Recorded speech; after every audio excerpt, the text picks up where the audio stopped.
Hey guys, welcome back to Joe Tutorial, and in this video I'm going to show you how to add double line spacing in Google Docs. Now once you have your document that you want to apply the double line spacing to, you want to go ahead and either highlight that paragraph or the entire document to apply this. Now I'm going to apply this to the first paragraph here, so I'm going to highlight this, and then you can do this two ways. You can do it from the options here by simple hover over where it shows the line spacing, so you have line and paragraph spacing. If you click on that, you can do the double line spacing from here.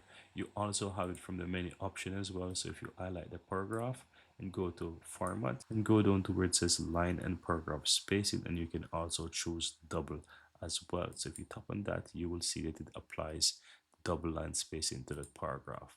As I said, you can do it for the entire document. Just simple Control A for the entire document, and you can either go from the format or from the option here on the top and click on the double line spacing, and there you apply double line spacing to your paragraph and to your entire document. Very easy and very simple.